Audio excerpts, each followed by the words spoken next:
దేవుని నామానికి వందనాలండి. దేవుడు మనకిచ్చిన మరొక శ్రేష్టమైన అవకాశాన్ని బట్టి దేవుడిని నేను స్తుతిస్తున్నాను.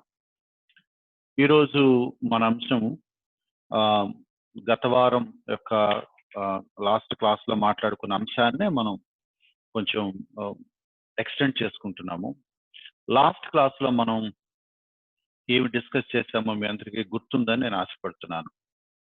లాస్ట్ సెషన్‌లో మనం ఏం మాట్లాడుకున్నామంటే, బోధకుడు తన బోధను, తన ప్రసంగాన్ని సిద్ధం చేసుకోవటానికి ముందు తనను తాను సిద్ధం చేసుకోవాలి అని మనం మాట్లాడుకున్నాం. వ్యక్తిగతంగా తను ఏ పని చేయబోతున్నాడో ఆ పనికి తనను తాను సిద్ధం చేసుకోవాలి, ఎక్విప్ చేసుకోవాలి. ఆ పని యొక్క ప్రాముఖ్యత తను గుర్తించిన వాడై, ఆ పని కోసం తనను తాను ఆహ్, సరిచేసుకోవటానికి, ఆ పనికి తగ్గట్టుగా తనను తాను మోల్డ్ చేసుకోవటానికి అతను ఇష్టపడాలి. తన బోధ చేస్తున్నాడు కాబట్టి, బోధ చేయటం కోసమే వాక్యాన్ని, బైబిల్‌ని తెరిచే అలవాటు అతనికి ఉండటానికి వీల్లేదు. దేవుడు అతని హృదయంలో పెట్టిన భారాన్ని, దేవుడు అతనికిచ్చిన ఆ ప్యాషన్‌ని, ఆ పెయిన్‌ను, ఆ కన్విక్షన్స్‌ని తను ప్రతి సందేశాన్ని సంఘానికి అందించే ప్రయత్నంలో తను ఉండాలి తప్ప, తను చెప్పడం కోసం ఆరాటపడకూడదు. చెప్పటం అనేది ఒక శోధన అని కూడా మనం మాట్లాడుకున్నాం. ఆ పిలుపు దేవుడిచ్చాడు. ఆ సందేశం దేవుడిచ్చాడు. ఆ హృదయ భారం దేవుడిచ్చాడు. కాబట్టి దానికి తగ్గట్టుగా అతను సిద్ధపడి, సంఘానికి అతను ప్రయోజనకరంగా ఉండటం కోసం తనను తాను దేవుని దగ్గర సరిచేసుకుంటూ ఉండాలి. క్లుప్తంగా ఈ విషయాలు మనం ఆహ్, లాస్ట్ సెషన్‌లో మనం మాట్లాడుకున్నాం. దానికి అదనంగా కొనసాగింపుగా ఈరోజు మనం ఆ బోధించే ప్రక్రియలో ఉన్న కొన్ని విషయాలు కూడా మనం మాట్లాడుకోవాలి. ఈ అవగాహన మనకు లేనట్లయితే, మన సంఘాలను మనం ఎటు నడిపిస్తున్నామో అనేది ఎప్పుడు కూడా ప్రశ్నార్థకంగా ఉంటుంది. చాలా సార్లు చాలా సంఘాల్లో మనం చూసినట్లయితే మనకు కనపడే ఒక వాతావరణం ఏంటంటే, మన సంఘాలకు ఏం కావాలో మనకు అర్థం కాని పరిస్థితిలో మనం ఉన్నాము. మన సంఘాలకు ఏం కావాలో మనకు అర్థం కాని పరిస్థితుల్లో ఉన్నాం. చాలా సంఘాలకు ఒక మంచి అడ్మినిస్ట్రేటర్ కావాలి. ఒక మంచి ఫండ్ రైజర్ కావాలి. ఒక మంచి వర్షిప్ లీడర్ కావాలి. వాయిద్యాలు వాయించే చక్కటి క్వైర్ టీమ్ కావాలి. ప్రతి పనిని ఆహ్, చురుకుగా, చలాకీగా చేసి పెట్టే ఒక మంచి యంగ్ కుర్రవాళ్ళు కావాలి. యవ్వనస్తులు కావాలి. సండే స్కూల్స్, యూత్ మీటింగ్స్ తీసుకోవటానికి చక్కటి ఆడపిల్లలు వాక్యం చెప్పగలిగేవాడు కావాలి. ఇలా మనం ఆలోచిస్తున్నాం తప్ప, ఒక కాపరికి ఉండాల్సిన లక్ష్యం, ఒక కాపరికి ఉండాల్సిన దర్శనం, ఆ సంఘ నాయకుడికి ఉండాల్సిన దర్శనం, వాళ్ళ బాధ్యతలేంటి? అవి చాలా సంఘాల్లో మనకి కనిపించట్లేదు. ఒక రకంగా గుర్తించట్లేదు. సరిగ్గా చెప్పాలంటే సంఘం యొక్క కార్యాచరణ ఏంటి అనే విషయంలో సంఘస్థులకు కానీ, సంఘ నాయకులకు కానీ స్పష్టత లేకుండా పోయింది. సంఘాన్ని నిర్వహించటం అనే ఒక గాడిలో పడిపోయి, దాన్ని మెయింటైన్ చేసుకుందాం అనే స్ట్రగుల్ అవుతున్నారు తప్ప, సంఘాన్ని ఎటువైపుగా తీసుకువెళ్ళాలి? సంఘంలో ఉన్న విశ్వాసులను ఏ విధంగా తయారు చేయాలి? అసలు ఎందుకు వారం వారం ఒక సమాజంగా మనం కూడుకుంటున్నాము? ఎందుకు మనం కూర్చొని నిలకడగా వాక్యం వినాలి? ఎందుకు ఒకాయన నిలబడి బోధించాలి? ఇవి మనకు అర్థం కావట్లేదు. ఇది ఒక రిలిజియస్ కార్యక్రమం అయిపోయింది. చాలా మతాల్లో ఆయా మతపరమైన ఆచారాలుంటాయి. ఆయా దేవాలయాల్లో వాళ్ళకుండే పద్ధతులు కొన్నుంటాయి. ఆ పద్ధతులు వాళ్ళు అవలంబిస్తూ ఉంటారు. కానీ మనది కూడా క్రైస్తవ విశ్వాసం కూడా ఇంచుమించు అలాగే ఉందని ఒక ఆలోచన, ఒక ఆహ్, అపోహ క్రైస్తవ సంఘాల్లో కూడా వచ్చేసింది. మనకు కూడా వారం వారం మన రిలిజియన్ కాబట్టి, మన మతం కాబట్టి, మన బైబిల్ మన మత గ్రంథం కాబట్టి మనం చదువుకుంటాము. మనకొక పాస్టర్ గారు వాళ్ళకి పూజారి ఉన్నాడు. ఈయనకొక మసీద్ పెద్ద ముల్లా ఉన్నాడు. ఇమామ్ ఉన్నాడు. లేతే ఇట్లా మనకో పాస్టర్ గారు ఉన్నారు కాబట్టి ఆయన వద్ద నిలబడి వాక్యం చెప్తాడు. చెప్పటం ఆయనకు అలవాటు, మొక్కుబడిగా చెప్పాలి. వినటం మనకు అలవాటు, మొక్కుబడిగా వినాలి. ఇటువంటి వాతావరణం అధిక సంఖ్య అధిక సంఖ్యలో సంఘాల్లో మనం చూస్తున్నాం. మోస్ట్ ఆఫ్ ద చర్చెస్ ఒక రొటీన్ మోసలో వెళ్ళిపోతా ఉంటాయి. ఎందుకు వెళ్ళిపోతాయంటే, పెట్టుకున్నాము, సంఘం స్థాపించాము, ఒక సంఘం తయారైంది. ఏ కారణం చేత తయారైందో, ఎందుకు దాని ప్రారంభం ఏంటో, దాని మూలం ఏంటో, అసలు ఏం అనుకోని ఆయన పరిచయం ప్రారంభించాడో చాలా ప్రశ్నార్థకంగా ఉంటాయి. వెళతా ఉంటాయి. వెళతా ఉంటాయి. మనుగడ సర్వైవల్ లాగా ఏ వారానికి ఆ వారం హమ్మయ్య! ఇవాళ ఆరాధన ఎలాగోలా ముగించేసాము అనే ఒక ఊపిరి పీల్చుకొని నడిపేస్తున్నట్టుగా అయిపోతుంది. కొంతమంది పాస్టర్స్‌కి ఆ సర్వైవల్ కూడా అలవాటైపోతుంది. ఎలాగోలా ఒక 2 గంటలు, 3 గంటల ఆరాధన కార్యక్రమాన్ని ఆ టైం ఫిలప్ చేసి దాన్ని నడిపించటంలో వాళ్ళకి ఎక్స్‌పీరియన్స్ వచ్చేస్తుంది.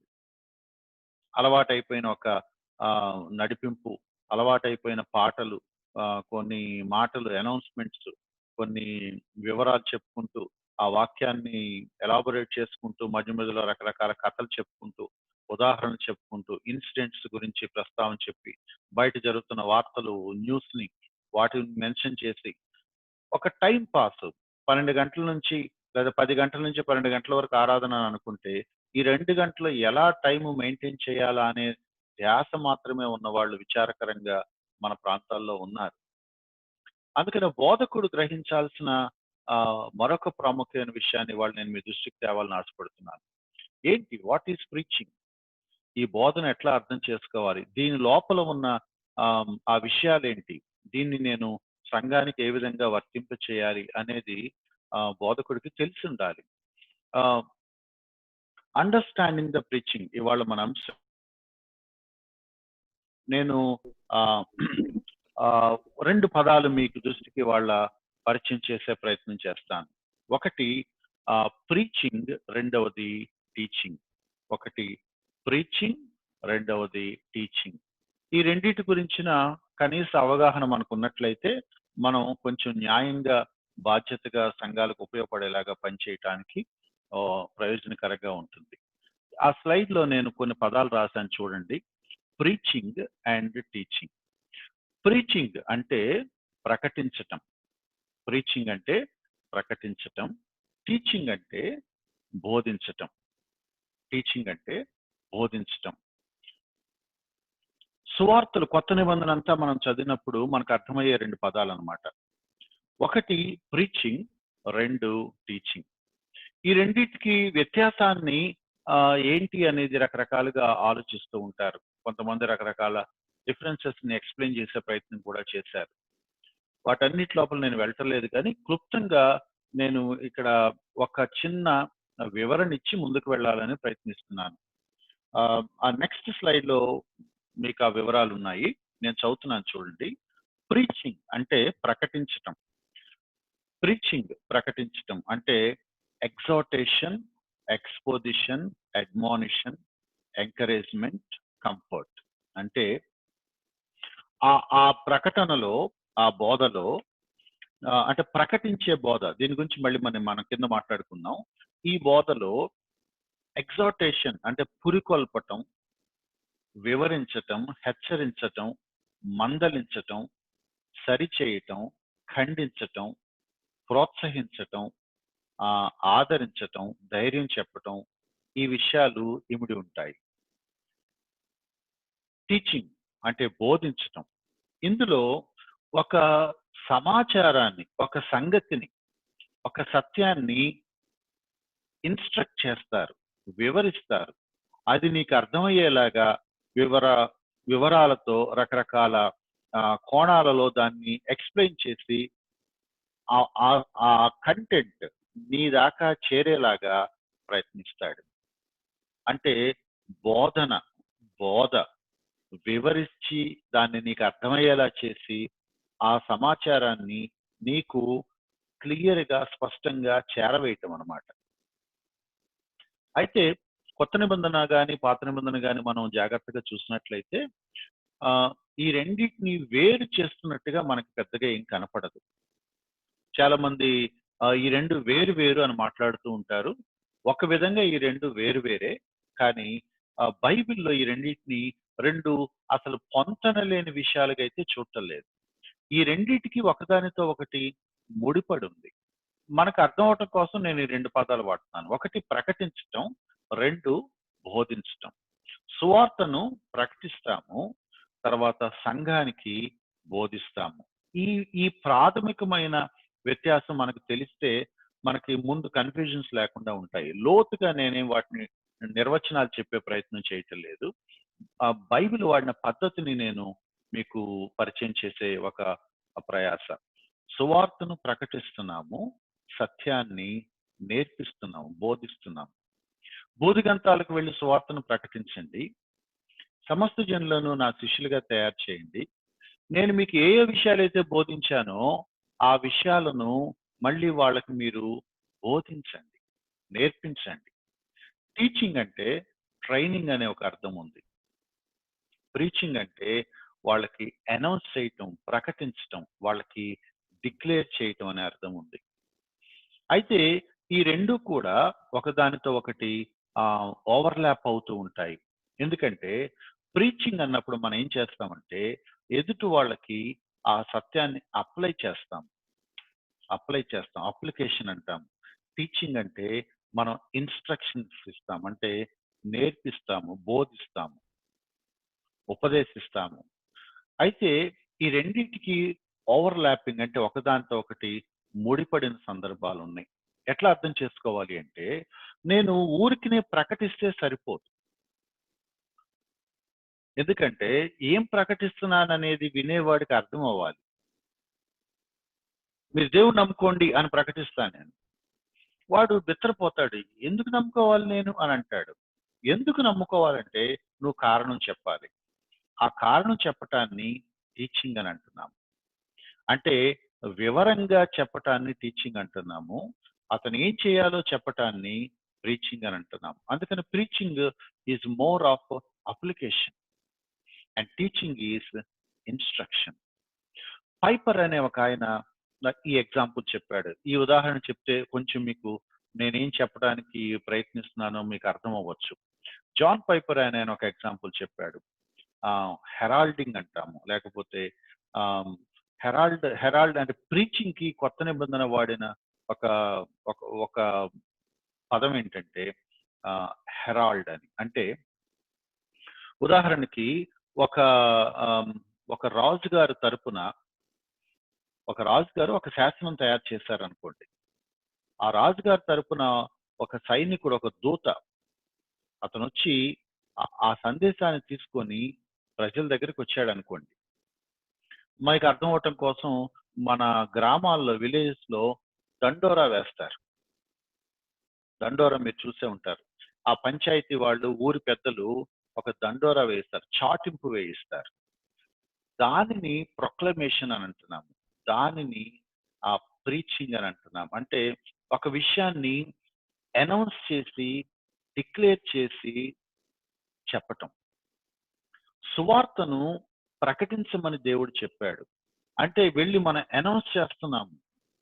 ఆ అనౌన్స్ చేస్తున్నప్పుడు వాళ్ళు దాన్ని విని దానికి రెస్పాండ్ అయితే గనక, సందేహాన్ని వెలిబుచ్చితే, ప్రశ్నలతో మళ్ళీ తిరిగి మనకి అలా అయితే మరి అది ఎలా కుదురుద్ది?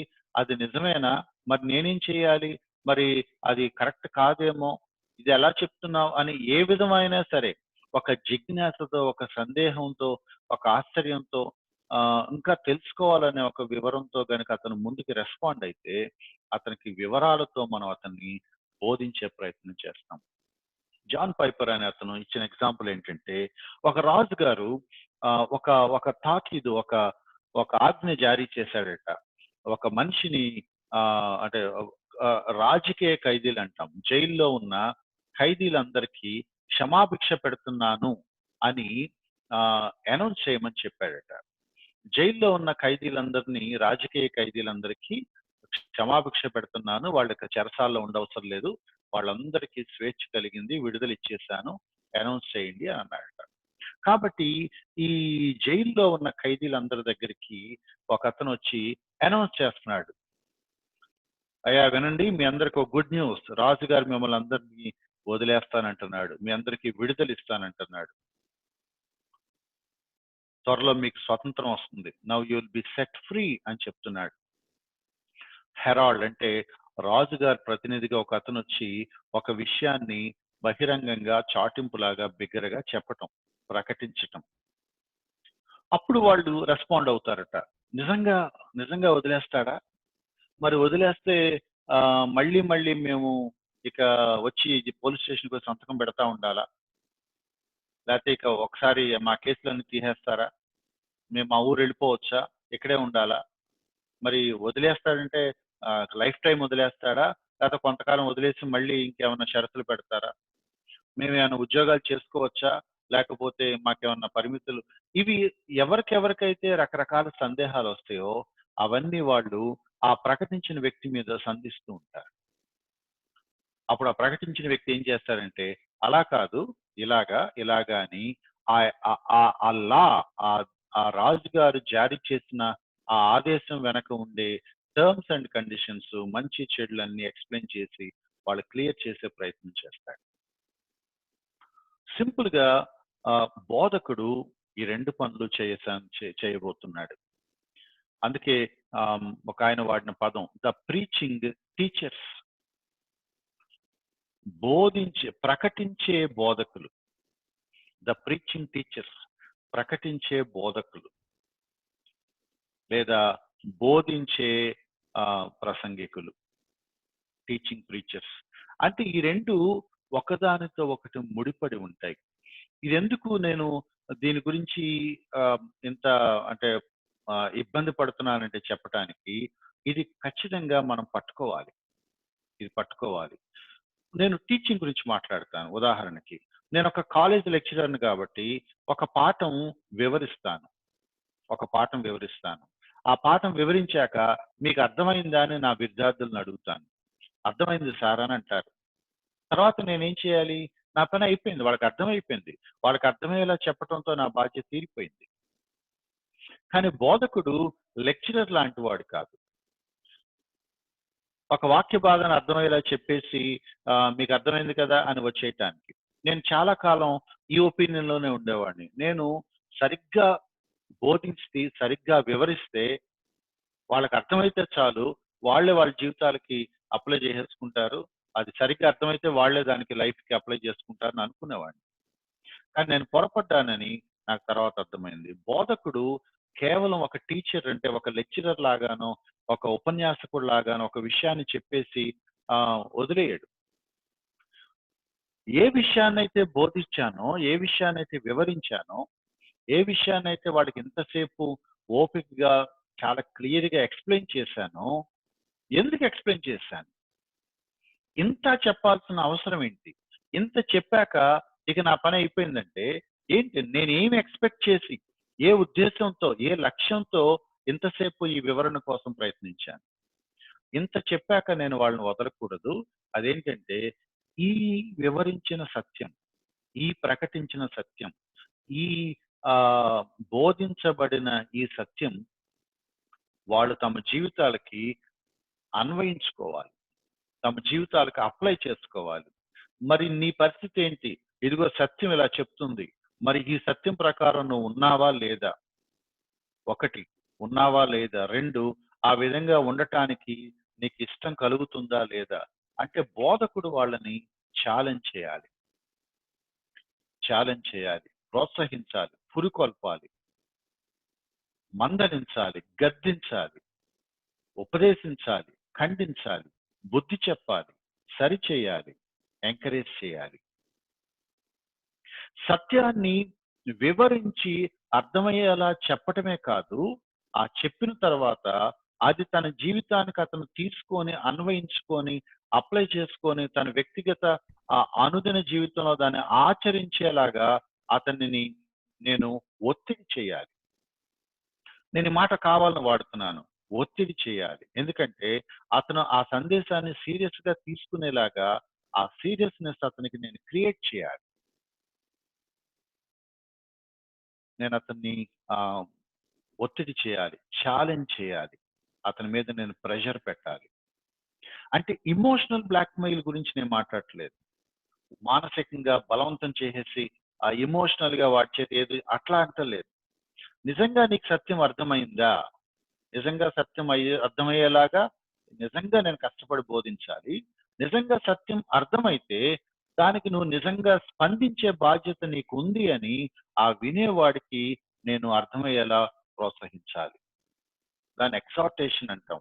అంటే ప్రోత్సహించటము ఉంటది. మందలించటము ఉంటది. 2 అర్థాలు ఉన్నాయి. నేను సున్నితంగా అతన్ని ఒత్తిడి చేస్తా ఉంటాను. నీకు అర్థమైతే నువ్వెందుకు మరి దానికి రెస్పాండ్ అవ్వవు? అంటే నువ్వు కావాలని నిర్లక్ష్యం చేస్తున్నావా? లేపోతే నీకు అది అంత సీరియస్‌గా అనిపించట్లేదా? ఈ ఈ అతను ఒక స్పష్టమైన తన హృదయంలో ఏముంది అనేది తను గ్రహించటానికి నేను అతన్ని ప్రొవోక్ చేస్తాననమాట.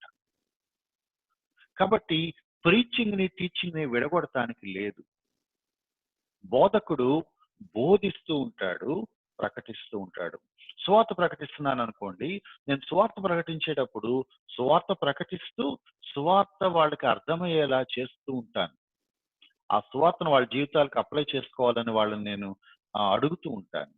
విశ్వాసులకు బోధిస్తున్నామనుకోండి, నేను టీచింగ్ పద్ధతి వాడుతూ ఉంటాను. టీచ్ చేస్తూ చివరికొచ్చేటప్పటికి మళ్ళీ వాళ్ళని నేను తమ జీవితాలకు దాన్ని వాళ్ళు అన్వయించుకోవాలని నేను మళ్ళీ ప్రీచింగ్‌లోకొస్తాను. ఈ 2 విడగొడతాకి వీల్లేదు. ఆహ్, ఒక పద్ధతిని మార్టిన్ లాయిడ్ జోన్స్ బోధించాడు. నెక్స్ట్ స్లైడ్‌లో చూడగలిగితే ఒక 3 పదాలు మార్టిన్ లాయిడ్ జోన్స్ తన పుస్తకంలో వాడినట్టుగా నేను గమనించాను. ఈ 3 మీరు గుర్తుపెట్టుకుంటే బావుంటది. ఈ మూడిటికి వేరే పదాలేవో కొంచెం అర్థమయ్యేలా పెడదామని అనుకున్నాను కానీ ఆహ్, ఎందుకో మళ్ళీ నాకు మనసొప్పలేదు. మార్టిన్ లాయిడ్ జోన్స్ పదాలనే నేను యాజ్ ఇట్ ఈస్‌గా పెట్టాను. మార్టిన్ లాయిడ్ జోన్స్ ఏమంటాడు అంటే, బోధకుడు 3 రకాల బోధలు చేయాలి అని అంటాడు. 3 రకాల బోధలు చేయాలి అంటాడు. ఒకటి ఇవాంజలిస్టిక్, 2 ఇన్‌స్ట్రక్షనల్, 3 మోర్ ఇన్‌స్ట్రక్షనల్. తను వాడిన పదాలు అవే. ఇంకొంచెం బెటర్‌గా పెడదామా అని నేను అనుకుంచింది కానీ, నాకెందుకో మనసొప్పలేదు. ఒకటి ఇవాంజలిస్టిక్ అంటే సువార్తపరమైన బోధ. సువార్తను ప్రకటించాలి. సువార్తను బోధించాలి. అంటే గాస్పెల్ ప్రకటించే బోధలు. మన యూత్ మీటింగ్స్ కానివ్వండి, లేకపోతే కాటేజ్ ప్రేయర్స్. నేను చర్చ్ బ్యాక్‌గ్రౌండ్ నుంచి మాట్లాడుతాను మనందరికి అర్థం అవ్వటం కోసం. ఆహ్, మ గృహ కూడికలు జరుగుతా ఉంటాయి.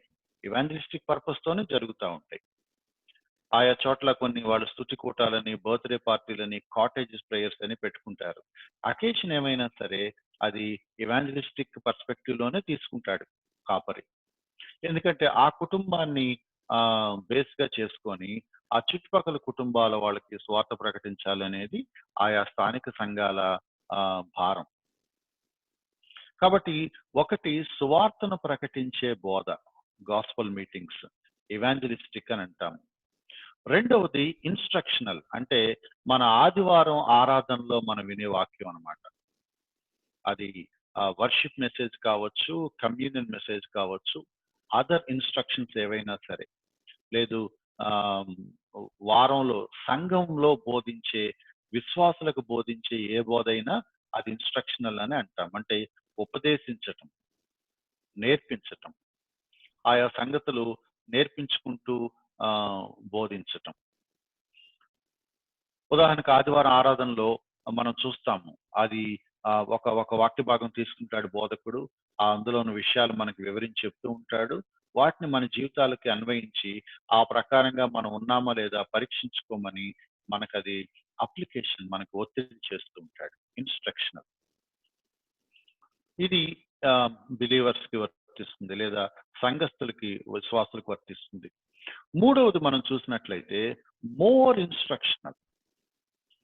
మోర్ ఇన్‌స్ట్రక్షనల్ అంటే కంప్లీట్ డీపర్ అంటే ఆహ్, ఆదివారం ఆరాధనలో మనం వినే వాక్యం ఎలా ఉంటుందో, అంతకంటే మరింత లోతుగా మనం అధ్యయనం చేసే పరిస్థితి. ఉదాహరణకు ఆదివారం ఆహ్, చర్చ్‌లో మనం వినే ప్రసంగం ఎలా ఉంటుంది అంటే, విశ్వాసులకి లేతే సంఘస్థులకి ఉద్దేశించి మాట్లాడుతున్నట్టుగానే ఉంటుంది. అది మోర్ ఆఫ్ అప్లికేషన్. వాళ్ళ జీవితాలకు అన్వయించి, వాళ్ళు పరీక్షించుకొని సరిచేసుకునేలాగా, ఆ ప్యాసేజ్‌లో ఉన్న కొన్ని వాళ్ళు చేయాల్సినవి, చేయకూడనివి కొన్ని మనం బయటికి తీసి, వాటిని వాళ్ళ జీవితాలకు అప్లై చేసి, వాళ్ళెలా ఉన్నారు? వాళ్ళు సరిచేసుకుంటారా లేదా? వాళ్ళు ఆ విషయం రియలైజ్ అవుతారా లేదా అని అటువంటి బోధ మనం వింటున్నాం. అయితే మోర్ ఇన్స్ట్రక్షనల్ అంటే ఏంటంటే, అదే ఇంకొంచెం లోతుగా వాక్యాన్ని నేర్పించే ఒక ప్రయత్నం. అంటే ఎంతప్పటికీ పరీక్షించుకో అలా ఉన్నావా, ఇలా ఉన్నావా అని ఒక ఆహ్, ఖండించే పద్ధతి, లేపోతే సరిచేసే పద్ధతిలోనే చెప్తూ ఉంటే, వాళ్ళు వాక్యాన్ని లోతుగా నేర్చుకునే పరిస్థితి మరెప్పుడు? ఒక ప్యాసేజ్ తీసుకుంటాము. ఆ ప్యాసేజ్‌లో ఉన్న కొన్ని పాయింట్స్ తీసుకొని, నువ్వు అలా ఉండాలి అని మనం ఛాలెంజ్ చేస్తాము. అది మంచిదే. కానీ మోర్ కౌన్సిల్ అంటే ఇంకా ఎక్కువ వాక్యాన్ని అతనెప్పుడు నేర్చుకుంటాడు? వాక్యాన్ని వాక్యంలాగా అతనెప్పుడు స్టడీ చేస్తాడు? అధ్యయనం ఎప్పుడు చేస్తాడు? లోతుగా వాక్యాన్ని అతనెప్పుడు తెలుసుకుంటాడు? కాబట్టి మోర్ ఇన్‌స్ట్రక్షనల్ అవసరము అనంటాడు. మీరు కొన్ని సంఘాల్లో చూడండి. మేబీ మన సంఘాల్లో ఈ అలవాటుంది. దేవుడి దయ వల్ల కొన్ని సంఘాల్లో ఈ ప్రాక్టీస్ ఉంది. మీరు గమనిస్తే మీకు అర్థమవుతది. ఎవాంజలిస్టిక్ అంటే సువార్త పరమైన కార్యక్రమాలు వాళ్ళు రకరకాల ప్రాంతాల్లో చేసుకుంటూ వెళతా ఉంటారు. ఆదివారం ఆరాధనలో జరిగే బోధనా పద్ధతిని ఇన్‌స్ట్రక్షనల్ అని అనుకుంటే, కొన్ని సంఘాల్లో మీరు పరిశీలిస్తే గనక బుధవారం బైబిల్ స్టడీ అనో, లేతే ఫ్రైడే మెన్స్ బైబిల్ స్టడీ అనో, అట్లా అంటే వారం మధ్యలో ఒకరోజు బైబిల్ స్టడీ అని కొన్ని చర్చెస్‌లో పెట్టడం మనం చూస్తాం. అంటే ఏంటంటే, అచ్చంగా వాక్యాన్ని లోతుగా, క్లియర్‌గా, పూర్తి వివరంగా అధ్యయనం చేసే పరిస్థితనమాట. మోర్ ఇన్‌స్ట్రక్షనల్ అంటే డీపర్ స్టడీ లోతైన అధ్యయనం. బుక్ స్టడీ చేయటం. ఓవరాల్‌గా సంగతులు నేర్చుకోవటం. అంశాల వారీగా అధ్యయనం చేయటం. రకరకాల విషయాలను స్టడీ చేయటం. ఈ ఈ ఈ వారమంతా ఈ పుస్తకాన్ని మనం లైన్ బై లైన్ ధ్యానం చేసుకుంటూ వెళతామని చెప్పటం. అందుకని మీరు గమనిస్తే ఆదివారం ఎంతమందైతే వస్తారో ఆరాధనకు, ఈ బుధవారమో లేపోతే ఇంకొక రోజో జరిగే ఆ బైబిల్ స్టడీకి అంతమంది రారు. అతి కొద్ది మంది మాత్రమే వస్తారు. ఎందుకు అంటే, ఆ కొద్ది మంది మాత్రమే లోతైన వాక్యాన్ని నేర్చుకునే ఆశ కలిగుంటారు. కొన్ని సంఘాల్లో ఆహ్, ఆహ్, ఆహ్, శనివారం ఉపవాస ప్రార్థన అని ఆహ్, పాటిస్తూ ఉంటారు. కొద్ది మందే వస్తారు. అంటే వాళ్ళకే ఆ ప్రార్థన పట్ల ఆసక్తి ఉందన్నమాట. ఈ 3 క్రమాలు అంటే evangelistic preaching, instructional preaching, more instructional preaching ఖచ్చితంగా ఒక స్థానిక సంఘంలో అమలు చేయాలి అనేది మనం గ్రహించాలి. ఆయా సంఘాలు రకరకాల ప్రాంతాల్లో ఏదో కారణం చేత ఎవాంజలిస్ట్ మీటింగ్స్ పెడుతూ ఉంటాయి. చిన్నవో, పెద్దవో. కుటుంబ ఆహ్, గృహ కూడికలు లేతే అకేషన్స్ అవన్నీ. ఆదివారాలు ఇన్‌స్ట్రక్షన్‌లు జరుగుతా ఉంటాయి. కానీ చాలా చర్చెస్ మూడో విషయాన్ని మర్చిపోతూ ఉంటాయి. మోర్ ఇన్‌స్ట్రక్షనల్ మరింత లోతైన అధ్యయనం కోసం ఒక బుక్ స్టడీని, ఒక క్రమంలో వాక్యాన్ని చదవటం, అన్ని గ్రంథాల మీద ఒక సంఘస్థులకు ఒక అవగాహన కల్పించటం. ఏ సంఘంలో అయితే ఈ మూడో విషయం కనపడదో, ఆ సంఘం ఎప్పటికీ సరైన వాక్యం నేర్చుకోదు. నేను మళ్ళీ చెప్తున్నానన్నమాట. ఏ సంఘంలో అయితే ఈ మూడవ కార్యక్రమం సరిగా జరగదో, ఆ సంఘస్థులు సరిగా వాక్యం నేర్చుకోరు. చాలా ఇండిపెండెంట్ చర్చెస్‌లో ఉండే ప్రధానమైన లోపం ఇదే. ఒక రోడ్డు మీద అడ్డంగా ఒక టెంట్ ఏసేసి మీటింగ్ పెట్టమంటే పెడతారు. ఆదివారం చెవులు దద్దరిల్లేలాగా మైకులు పెట్టి పాటలు పాడి ఆరాధన జరిపించమంటే జరిపిస్తారు. కానీ ఒక వారం మధ్యలో ఒక కార్యక్రమం పెట్టి, ఆ సంఘస్థులను కూర్చోబెట్టి, వాక్యాన్ని ఉన్నది ఉన్నట్టుగా, లోతుగా, డీపర్‌గా అధ్యయనం చేయటం, వాళ్ళకి బోధించటం, వాళ్ళకి నేర్పరు. కానీ విషయం ఏంటంటే, మూడోది సరిగ్గా జరిగితేనే, రెండోది మొదటిది సరిగా అర్థవంతంగా జరుగుతాయి. ఏ స్థానిక సంఘంలో అయితే లోతుగా, సిస్టమాటిక్‌గా వాక్యాన్ని చదువుతారో, నేర్చుకుంటారో, మంచి ఫౌండేషన్స్ పడతాయో, వాళ్ళు ఒక అర్థవంతమైన ఆరాధన జరిగించుకుంటారు. వాళ్ళే ఒక అర్థవంతమైన, ప్రభావవంతమైన సువార్త పనులు చేయగలుగుతారు. లోతుగా వాక్యం తెలియకుండా, పునాదులు గట్టిపడకుండా, విశ్వాసంలో స్థిరపడకుండా వాళ్ళు ఏమని ఆరాధన చేస్తారు? ఏమని సువార్త ప్రకటిస్తారు? దేవుడు నమ్ముకో అనంటే ఎందుకు నమ్ముకోవాలంటే అలా చెప్పారు అంతే, నువ్వు నమ్ముకో అనేవాళ్ళు ఉన్నారు. ఎందుకంటే సువార్త గురించిన కనీస అవగాహన వాళ్ళకి ఎవరు నేర్పించలేదు.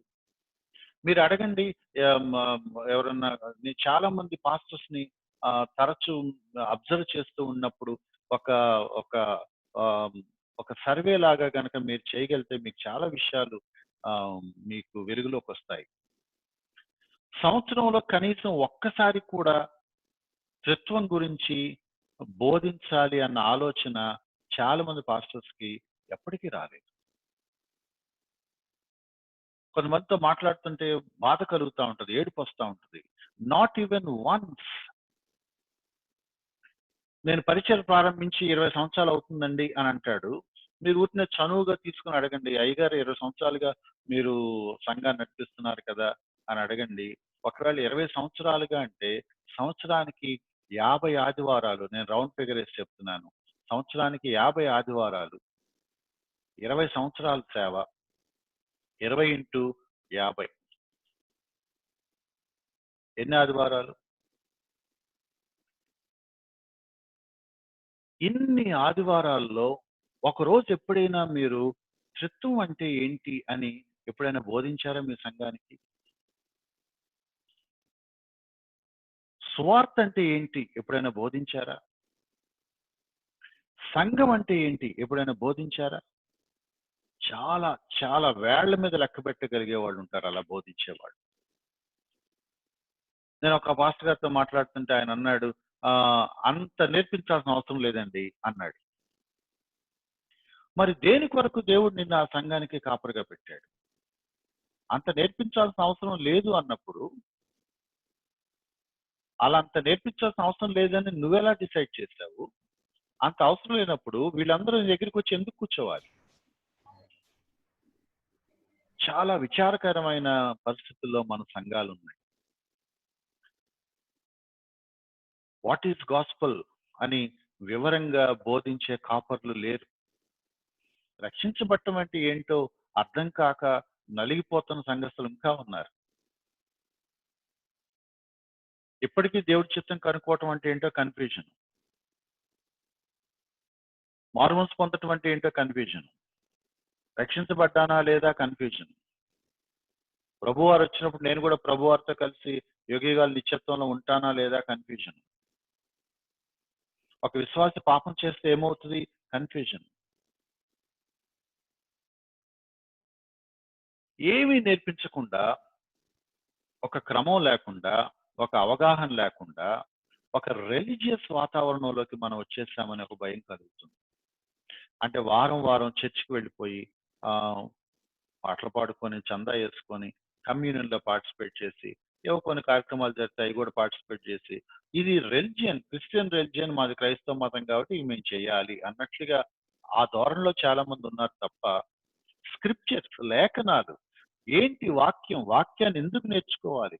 మనం లాస్ట్ టైం కూడా మాట్లాడుకున్నాము. ఏ మతంలోనూ లేని ఒక ప్రత్యేకత దేవుడు క్రైస్తవ విశ్వాసంలో ఉంచాడు. సంఘం అంతా కూర్చొని పరిశుద్ధ లేఖనాలు ఏం చెప్తున్నాయో శ్రద్ధగా వినే ప్రజలు ఎక్కడైతే ఉంటారో, దట్ ఈస్ ద చర్చ్.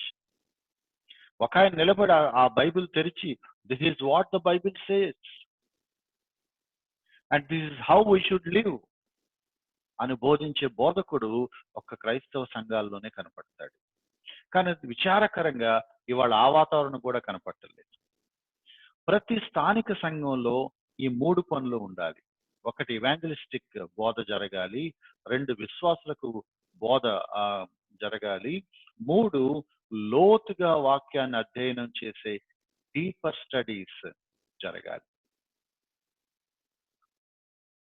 ఇవి ప్లాన్డ్ గా చేయటం కాపరి బాధ్యత.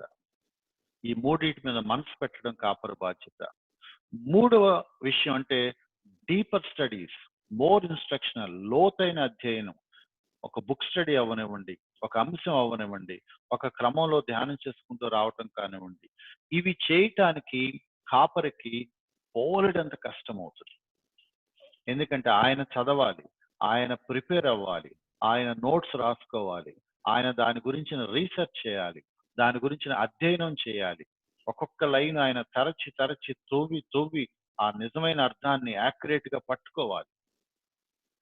ఆ ప్రయాస అంతటిని తీసుకొచ్చి ఆ బైబిల్ స్టడీకి వచ్చి ఆ 10 మందికో 15 మందికో బోధించడానికి కొంతమందికి ఏడుపు వస్తుంది. అందుకని చాలా మంది కాపర్లు అది పెట్టుకోరు. ఆదివారం అంటే 100 మందో 200 మంది వస్తారు కాబట్టి హుషారుగా ఏదో చెప్పొచ్చు. కానీ 10 మందికి బోధించాలంటే చాలా కష్టం అవుతుంది. కానీ అక్కడే కాపరి పక్కదారి పడుతున్నాడు. నిజంగా నువ్వు సరిగ్గా అధ్యయనం చేసి ప్రయాసపడి కష్టపడి ఆ 10 మందికి బోధిస్తే ఆ 10 మందే నీకు మంచి నాయకులుగా తయారవుతారు. లేదు, ఇంత కష్టపడి చదివినప్పుడు ఈ కష్టపడిన ఈ ధ్యానాన్ని నువ్వు ఆదివారం బోధించు. ఆదివారం అందరూ గ్రహించలేరు అంటే, అందరూ గ్రహించలేనప్పుడు గ్రహించగలిగే వాళ్ళని కొంతమంది సమర్థవంతులైన వాళ్ళని, ఎదిగిన విశ్వాసుల్ని, జ్ఞానం ఉన్న విశ్వాసాన్ని, అర్థం చేసుకోని విశ్వాసాన్ని కూర్చోబెట్టి వాళ్ళు నేర్పించు. తిమోతి, నా వలన వినిన సంగతులను నువ్వు మళ్ళీ కొంతమంది నమ్మకమైన సమర్థవంతమైన వాళ్ళకి అప్పచెప్పి వాళ్ళని కూడా ఇతరులకు బోధించే వాళ్ళలాగా నువ్వు తయారు చేయని పౌలు అన్నాడు కదా. ఇక నేను ఊరికి మొక్కుబడిగా బోధిస్తూ వెళ్ళటమేనా, కొంతమందికి నేర్పిస్తూ కొంతమందిని తయారు చేసే బాధ్యత నాకు ఉందా? ఇవి స్థానిక సంఘంలో ఉన్న నాయకులు, స్థానిక సంఘంలో ఉన్న విశ్వాసులు చెక్ చేసుకోవాలి. నేను పాస్టర్ అవ్వాల్సిన పని లేదు వీటి గురించి ఆలోచించడానికి. ఒక విశ్వాసిగా, సగటు విశ్వాసిగా సంఘం పట్ల నాకు బాధ్యత ఉంది. మా చర్చిని నేను ఎట్లా బాగు చేసుకోవాలి అని విశ్వాసి ఆలోచించాలి. కొన్ని విషయాలు నేను చెప్పి ముందుకు వెళ్తాను. మొదటి కొరింథీ పత్రిక 14వ అధ్యాయంలో ఉన్న ఒక సందర్భాన్ని తీసుకొని కొంతమంది వేరేలాగా చెప్పే ప్రయత్నం చేస్తున్నారు. అదేంటంటే ప్రసంగానికి ప్రిపేర్ అవసరం లేదు, అది ప్రాఫిటిక్ అని అంటారు కొంతమంది. కొరింథీ పత్రిక 14వ అధ్యాయంలో ఉన్న సందర్భం ప్రవచన వరం గురించిన సందర్భం. ఆ కాంటెక్స్ట్ ని తీసుకొచ్చేసి ప్రసంగాలకు అప్లై చేసి ఎవరు వాక్యాన్ని ప్రిపేర్ అవ్వాల్సిన పని లేదు. ప్రాఫిటిక్ అంటే ఆ టైంకి పరిశుద్ధాత్ముడే నీకు ఒక తలంపు ఇచ్చేస్తాడు, నువ్వు స్పాంటేనియస్ గా చెప్పేయచ్చు అని కొంతమంది అనుకుంటారు. కాబట్టి వాళ్ళ సంఘాలు అది పాటిస్తూ ఉంటారు. అంటే పుల్పిట్ ఎక్కి నిలబడి అప్పుడు బైబిల్ తెరుస్తాడు, తన కళ్ళు ఏ ప్యాసేజ్ మీద పడతాయో దాన్ని ఒకసారి కూడా చదవని ఆ టెక్స్ట్ ని తను ఏదో చెప్పే ప్రయత్నం చేస్తాడు. చాలా విచారకరం. సిద్ధపాటు అవసరం లేదనుకునే ఒక అపోహ నుంచి మనం బయటపడాలి. మనం లాస్ట్ టైం కూడా మనం మాట్లాడుకున్న అపోస్తల కార్యాల్లో చాలా సందర్భాలు మనం చూసాం. పేతురు మొదలుకొని చివరి అధ్యాయంలో ఉన్న పౌలు వరకు ఎవరెవరు అపోస్తల కార్య గ్రంథాల్లో వాక్యం బోధించారో వాళ్ళందరూ ఎంతటి ఒక ఫామ్ అంటాం, ఒక క్రమంలో, ఒక షేప్ లో, ఒక ఆర్డర్ లో, ఒక ఆర్గనైజర్ గా అంశాన్ని ఎలా స్టెప్ బై స్టెప్ మాట్లాడుకుంటూ వెళ్ళారో మనం చూస్తాం. అంటే ఏమి చెప్పాలనే లక్ష్యం వాళ్ళకు ఉంది. చివరికి వచ్చి ఏ విషయాన్ని వాళ్ళు ఛాలెంజ్ చేయాలనే లక్ష్యం కూడా వాళ్ళకు ఉంది. ఉదాహరణకి నెహెమ్యా ఉన్నాడు అనుకోండి, లాస్ట్ టైం మాట్లాడుకున్నాం మనం. నెహెమ్యా ఊరికి వచ్చేసి మీరేంటి ఎలా ఉన్నారని అప్పుడప్పుడు నోటుకు వచ్చినట్లుగా లేకపోతే స్పాంటేనియస్ గా ఏదో తోచింది మాట్లాడేసి రండి మనం ప్రాకారాలు కడదాం అట్లా అనలేదు. వాళ్ళ కుటుంబ జీవితాలు చూసి వాళ్ళ అన్యుల వివాహం చేసుకొని మీరేంటి మీ ఫ్యామిలీస్ ఎలా ఉన్నాయి, అలా కాదు ఇలా రండి అని అలా అనలేదు. నెహెమ్యా ఏం చేశారంటే వాళ్ళందరినీ ఒక చోటకు చేర్చి ధర్మశాస్త్రాన్ని తెరిచి వాళ్లకు చదివి వినిపించి ఆ వాక్యాన్ని వాళ్ళకి చదివి వినిపించి ఇలా ఉంది వాక్యం,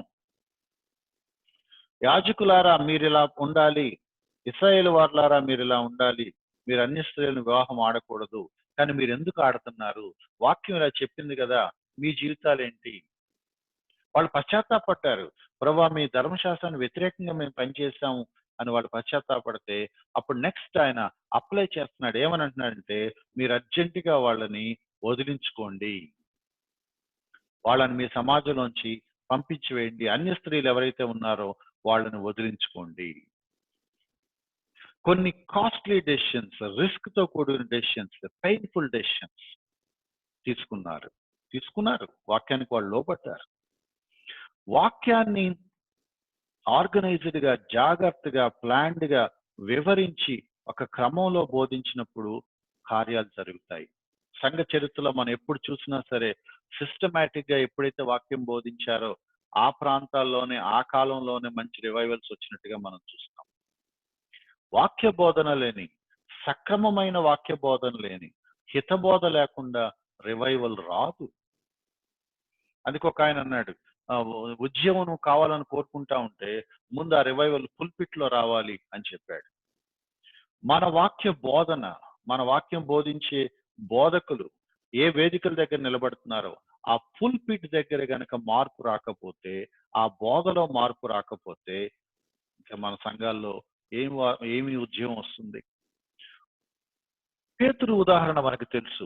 యేసుక్రీస్తు వారు పునరుద్ధరణ తర్వాత ఆరోహణ అవటానికి ముందు మధ్యలో పేతురును ఒకసారి సందర్శించాడు. పేతురు నిరాశ పడిపోయి కొంచెం డిప్రెస్, అంటే మళ్ళీ మొహం చెల్లక చేపలు పడటానికి వెళ్ళిపోయినట్టుగా మనం చూస్తాం. పేతురు దగ్గరికి వెళ్ళాడు. పేతురు దగ్గరికి వెళ్ళి, పేతురు నువ్వు నన్ను ప్రేమిస్తున్నావా అని అడిగాడు. నేను ప్రేమిస్తున్నాను ప్రభువా అన్నాడు. పేతురు నువ్వు నన్ను ప్రేమిస్తున్నావా అని అడిగాడు. నీకు తెలుసు కదా ప్రభువా నేను ప్రేమిస్తున్నానని అన్నాడు. మనకు తెలుసు ఆ సందర్భం. 3 సార్లు అడిగాడు. 3 సార్లు అడిగితే కూడా పేతురు అవును ప్రభువా నేను ప్రేమిస్తున్నానని జవాబు చెప్పాడు. కానీ 3 సార్లు యేసుక్రీస్తు వారు చెప్పిన ఒక అద్భుతమైన మాట ఏంటంటే, పేతురు నువ్వు నన్ను ప్రేమిస్తున్నట్లయితే నా గొర్రెలను మేపుము, ఫీడ్ మై షీప్. నువ్వు నన్ను ప్రేమిస్తున్నట్టయితే నా గొర్రెలను కాయుము.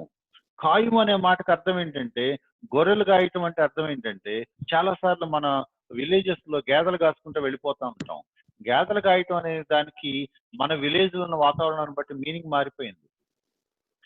గేదెలు కాయటం అంటే ఏంటంటే, ఆ గేదెలను రోడ్డు మీద పొలాల్లోనే వదిలేసి, ఓపెన్ ప్లేస్ లో వదిలేసి చెట్టు కింద కూర్చోవటం అనే వాతావరణం విలేజ్ లో కనపడుతుంది మనకి.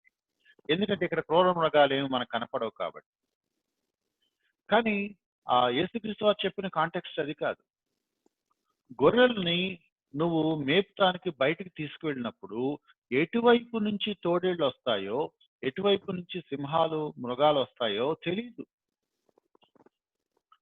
కాబట్టి వాటిని కాపాడాలి. కాయుము అంటే సరిగా అర్థం జాగ్రత్త తీసుకో, టేక్ కేర్ ఆఫ్ దెమ్. వాటిని ప్రొటెక్ట్ చేయి, వాటిని సంరక్షించు, వాటిని భద్రంగా చూసుకో, జాగ్రత్తగా చూసుకో. ఎటువైపు నుంచి ఏ డాక్టర్ని వస్తుందో నువ్వు జాగ్రత్తగా ఉండు. నీ సంఘంలో ఉన్న దేవుడు నీకు అప్పగించిన మందని నువ్వు కాస్తావా లేదా? అది దేవుడు పేతురుని అడుగుతున్నాడు. నా మందను జాగ్రత్తగా కాయి, నా మందను మేపు. ఎలా మేపాలి? ఏం చేయాలి? ఎలా ఫీడ్ చేయాలి? వేరే ఎన్ని అర్థాలు చెప్పగా ట్రై చేసినా కూడా మనకు అది వర్తించదు. తిరిగి మనం ఎక్కడికి వస్తామంటే, పేతురు తన మందను కాయాలంటే, తనకు అప్పగించిన ఆ గొర్రెల గుంపును కాయాలంటే పేతురు దగ్గర ఒకే ఒకటి ఉంది, వాక్యంతో వాళ్ళని పెంచాలి. వాక్యంతో వాళ్ళని పెంచాలి. Feed the sheep with the word of God. Feed the sheep with the word of God. అపోస్తల కార్యముల గ్రంథం 20వ అధ్యాయం 27 లేదా 28 వచనాలు కనుక మీరు చూడగలిగితే, అక్కడ చాలా అంటే పేతురుకి చెప్పిన మాటలకి సిమిలర్ గానే అక్కడ మనకు కనపడుతుంది. నేను ఒకసారి దాన్ని చదివి మీకు వినిపిస్తాను. అపోస్తల కార్యముల గ్రంథం 20వ అధ్యాయం 27, 28 వచనాలు. నేను ఆ రెఫరెన్స్ స్లైడ్ లో వేయలేదు, నాకు చదివి వినిపిస్తున్నాను. అందుకే నేను అపోస్తల కార్యముల గ్రంథం 20వ అధ్యాయం 27, 28 వచనాలు నేను చదువుతున్నాను. మీరు మీ బైబిల్లో చూడండి. అపోస్తల కార్యముల గ్రంథం 20, 27. దేవుని సంకల్పం అంతయు మీకు తెలపకుండా నేనేమీ దాచుకోలేదు. ఏం చెప్తున్నాడు?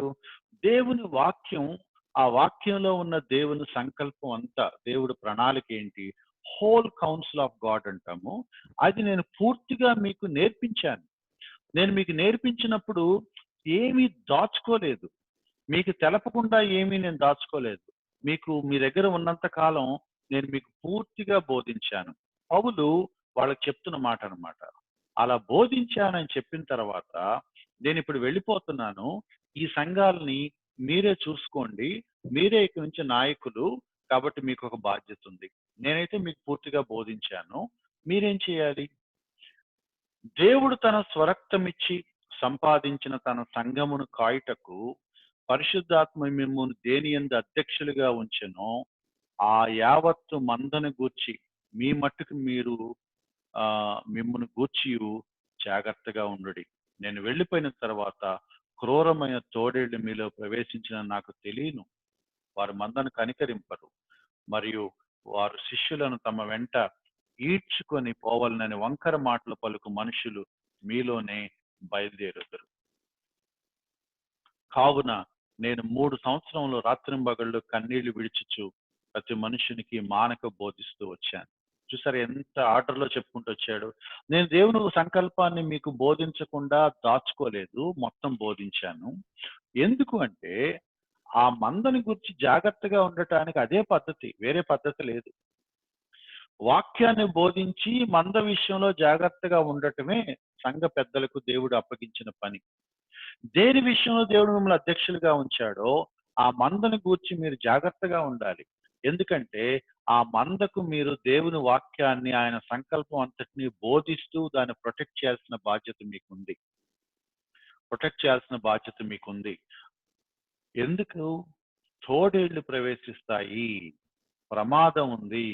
క్రూరమైన తోడేళ్లు సంఘాన్ని పాడు చేస్తాయి, విశ్వాసుల్ని చెరపట్టుకొని లాక్కుపోతాయి, ఈడ్చుకొని వెళ్ళిపోతాయి, తప్పుడు మాటలు చెప్పి వంకర మాటలు చెప్పి దుర్బోధలు చేసి సంఘాన్ని చీల్చే వాళ్ళు ఉన్నారు. ఇది కాపరి చాలా సీరియస్ గా తీసుకోవాలి. ఒక వ్యక్తి నా సంఘానికి వస్తూ కొంతకాలం తర్వాత మానేశాడు అంటే వేరే సంఘానికి వెళ్ళాడని బాధపడే కాపర్లు ఉన్నారే తప్ప అతను సత్యం నుండి తొలగిపోయాడా అని ఏడుపు కలిగిన కాపర్లు మనకు కనపట్లేదు. అరే ఎటు వెళ్ళిపోయాడు, ఏమైపోతాడు అని బాధపడే కాపర్లు మనకు కావాలి. కానీ వేరే పాస్టర్ గారు వచ్చి నా సంఘస్థులను దోచుకెళ్ళిపోతున్నాడు అని చెప్పేవాళ్ళు మనకు అవసరం లేదు. ఇది ఆస్తి కాదు పంచుకోవటానికి, ఇది డబ్బులు కాదు ఫైట్ చేసుకోవటానికి. ఆత్మలు, దేవుని గొర్రె పిల్లలు, వాటి క్షేమాన్ని కాంక్షించే వాళ్ళు కావాలి. అవి క్షేమంగా, ఆరోగ్యంగా, ఆత్మీయంగా బలపడాలని వాటికి వాక్యాన్ని మేపే కాపర్లు కావాలి. పౌలు భక్తుడు అంటున్నాడు, దేనికి మిమ్మల్ని దేవుడు బాధ్యతగా పెట్టాడో ఆ బాధ్యత మీరు తీసుకోండి. పేతురు నా సంఘాన్ని మేపాలి, నా సంఘాన్ని కాయాలి. అందుకని ప్రతి కాపరికి సిస్టమాటిక్ థియాలజీ తెలుసుండాలి. ఆ బోధ థియలాజికల్ గా ఉండాలి. బోధ వేరు, థియాలజీ వేరు అనుకునే ఒక దుస్థితిలో మనం ఉన్నాము. ప్రాపర్ థియాలజీ తెలియపోతే బోధ సరైన బోధ కిందకి రాదు. ప్రతి సంఘ కాపరికి, ప్రతి బోధకుడికి, ప్రతి సంఘ పెద్దకు మినిమం సిస్టమాటిక్ థియాలజీ తెలియాలి. బేసిక్స్ ఏమీ తెలియకుండా, కోర్ డాక్ట్రిన్స్, మూల సిద్ధాంతాలు తెలియకుండా, పునాది సత్యాలు తెలియకుండా, ఏ విషయాలైతే ఒక విశ్వాసి ఖచ్చితంగా తెలుసుకొని తీరాలో అవి ఏమీ తెలియకుండా అతను బోధ ఎలా చేస్తాడు? ఖచ్చితంగా తెలిసి ఉండాలి. చాలా చాలా జాగ్రత్తగా ఉండాలి. ఎందుకంటే అది ఏమి తెలియకపోతే నిలబడి తోచిందల్లా మాట్లాడేస్తా ఉంటే అదే మరొక దుర్బోధ అవుతుంది. అదేం దుర్బోధ అవుతుంది. నేను దుర్బోధకుడు కాకపోవచ్చు, నేను అబద్ధ బోధకుడిని కాకపోవచ్చు, కానీ ఏమీ తెలియకుండా నేను మాట్లాడుతూ ఉంటే అది కూడా అబద్ధమే. ప్రజలను మోసం చేయాలనే ఉద్దేశంతో నేను ఆ బోధ చేయలేదు. కానీ నాకు తెలియక అజ్ఞానంతో, నా తెలివి తక్కువతనంతో నేను సిద్ధపడకుండా, చదవకుండా నాకు తోచింది ఏదో నేను మాట్లాడేశాను. వినేవాళ్ళు దాన్ని నిజమే అనుకొని వాళ్ళ జీవితాలకు అప్లై చేసుకుని నష్టపోతే నేను అబద్ధ బోధకుడిని. తెలిసినా తెలియకపోయినా నేను అబద్ధ బోధకుడిని. నాకు సిస్టమాటిక్ థియాలజీ లేదా ఒక క్రమ పద్ధతిలో థియలాజికల్ అవగాహన కనీసం ఉండాలి, మినిమం ఉండాలి. మనం అందుకనే ఈ వరకుమార్ గారికి దేవుడిచ్చిన భారాన్ని బట్టి ఈ ఈ కోర్ డాక్టరీన్స్ అన్ని మీకు పనిగట్టుకొని నేర్పించే ఆ ప్రయాస ఆయన తీసుకున్నారు. సిస్టమాటిక్ గా అంశాల వారీగా బోధించే ప్రయాస. హోల్ కౌన్సిల్ దేవుని సంకల్పం అంతా బోధించడం నేను మానుకోలేదు, నేనేం దాచిపెట్టలేదని పౌలు భక్తుడు అన్నట్లుగా ఈ ట్రైనింగ్ ప్రోగ్రామ్ లో కూడా మనం సుందరరాజ్ గారి ద్వారా మనం ఈ old testament, new testament basic idea తీసుకురావాలని ఒక ప్రయత్నం మనం చేస్తున్నాం. ఇదంతా ఎందుకంటే మినిమం మినిమం ఒక బోధకుడికి అవసరమైన నాలెడ్జ్ నేర్పించాలి అనేది ఈ ట్రైనింగ్ ప్రోగ్రామ్ లో ఉన్న ఒక దేవుడిచ్చిన భారం. సంఘం పట్ల మనకు ఒక ప్లాన్ ఉండాలి. సంఘం అంతటికి దేవుని సంకల్పాన్ని బోధించాలి, హోల్ కౌన్సిల్ బోధించాలి అంటే సంఘ కాపరి దాన్ని సీరియస్ గా తీసుకోవాలి.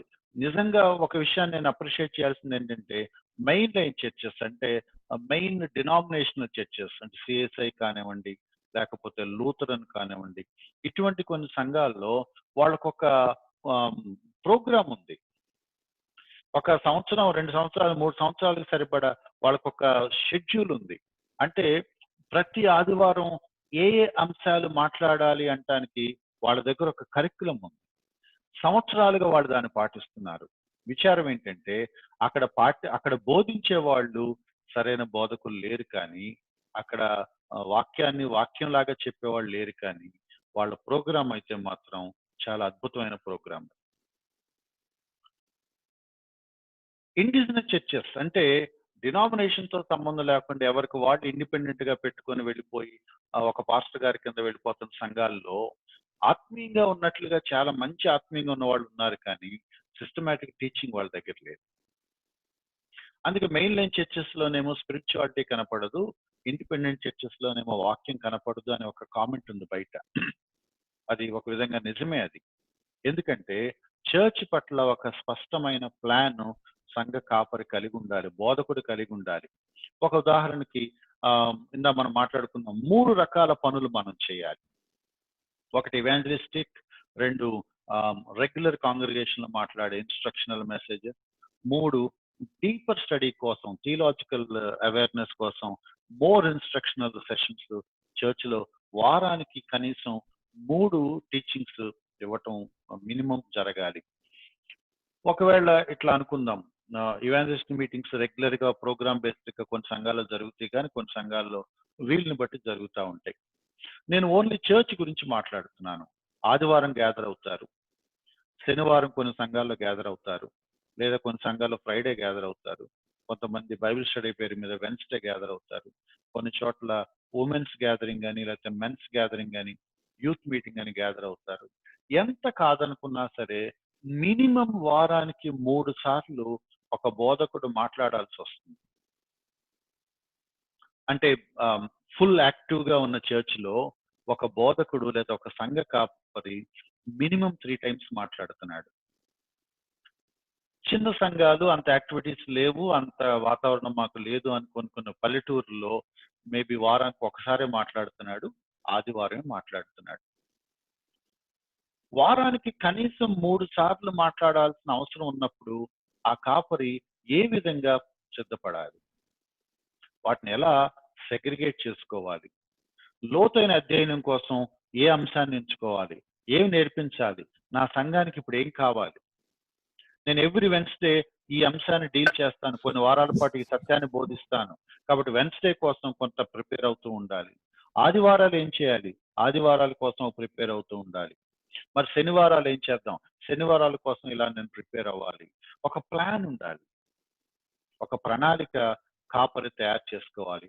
లాస్ట్ క్లాస్ లో మనం మాట్లాడుకున్నాం, నేను వ్యక్తిగత ధ్యానం చేస్తున్నప్పుడు నాకు దేవుడు ఏ విషయాలనైతే నా మీదకి ఒక ఒత్తిడి తీసుకొచ్చి నన్ను ఒప్పింపు చేసి ఎన్లైటన్ చేసి వెలిగించాడో ఆ సత్యాలు నేను వాక్య సంఘంతో పంచుకుంటాను. మరోవైపు సంఘం యొక్క అవసరం ఏంటో గుర్తించి సంఘాన్ని ఒక క్రమంలో మేపటం కోసం, ఆహారం ఇచ్చి పెంచడం కోసం ప్రధానంగా కాపరి బాధ్యత సంఘానికి వాక్యం నేర్పించడమే, కాబట్టి దానికోసం కూడా నేను ప్రణాళిక సిద్ధం చేసుకోవాలి.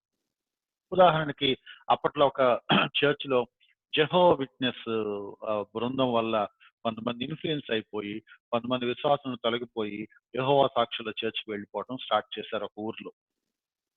అప్పుడు ఆ సంఘ కాపరి కొంతమంది వెళ్ళిపోయినందుకు బాధపడ్డాడు. ఆహ్, చాలా చింతించారు. చాలా రకాలుగా వాళ్ళతో కౌన్సిల్ చేసి మాట్లాడారు. వాడికి వెనక్కి రాలేదు, వినలేదు. ఎందుకంటే వాళ్ళు ఇక ఒప్పించే వాతావరణంలో వాళ్ళు లేరు. కాబట్టి వెళ్ళిపోయిన వాళ్ళు వెళ్ళిపోయారు. కానీ ఉన్న వాళ్ళని నేను కాపాడుకోవాలంటే నేనేం చేయాలని ఆ సంఘ కాపరి ఆలోచించి ఒక నిర్ణయానికొచ్చాడు. నెక్స్ట్ వెన్స్‌డే బైబిల్ స్టడీస్ అన్నీ కూడా యేసుక్రీస్తు వారి దైవత్వం గురించి నేను ధ్యానం చేసి నా సంఘానికి నేర్పించుకోవాలి.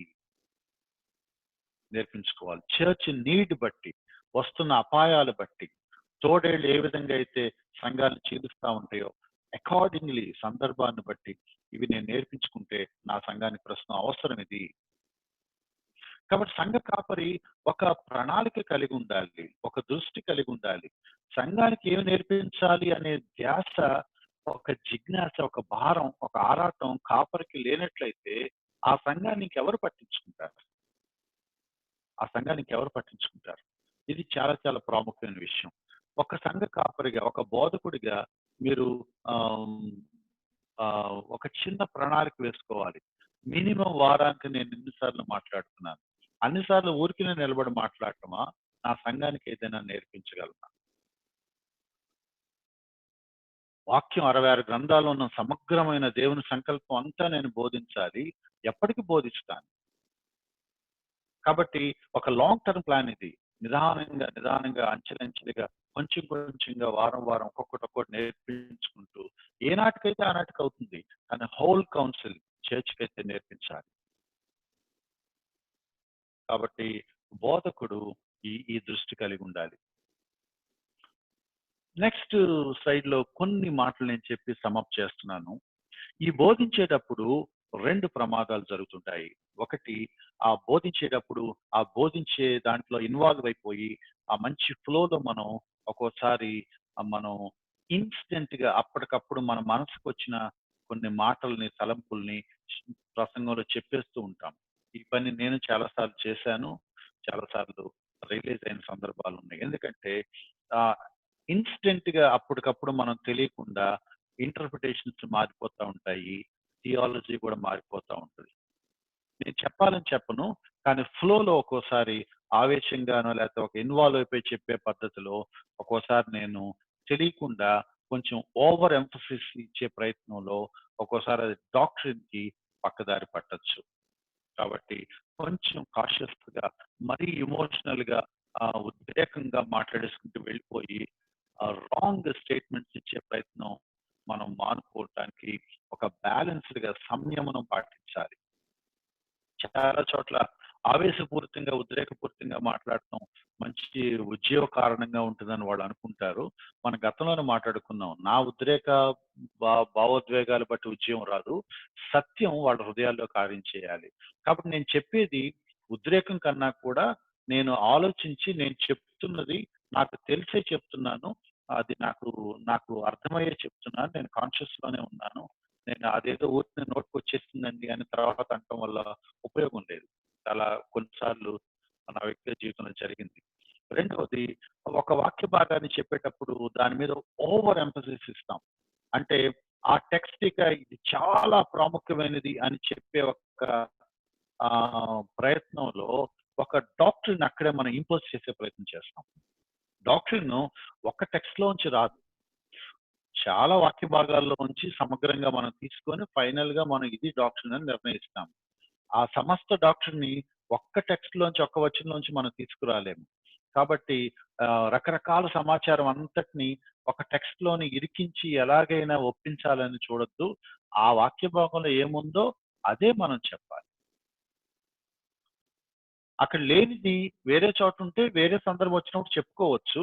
కానీ దీనికి ఆ అర్థాన్ని తీసుకొచ్చి బలవంతంగా పెట్టాల్సిన అవసరం లేదు. ఇది బోధించేటప్పుడు బోధకుడు జాగ్రత్త పడాలి. ఎందుకంటే ఇక్కడ మన ఉద్దేశ్యం మన థియాలజీ, మన డాక్ట్రిన్ ఏంటో సంఘం మీద రుద్దడం కోసం మనం నిలబడలేదు. ఆ వాక్య భాగాన్ని వాళ్ళు ఉన్నదున్నట్టుగా అర్థం చేసుకోవటం కోసం నేను నిలబడ్డాను. నేను వాళ్ళకి వాక్యంతో వాళ్ళని నేను మేపాలి.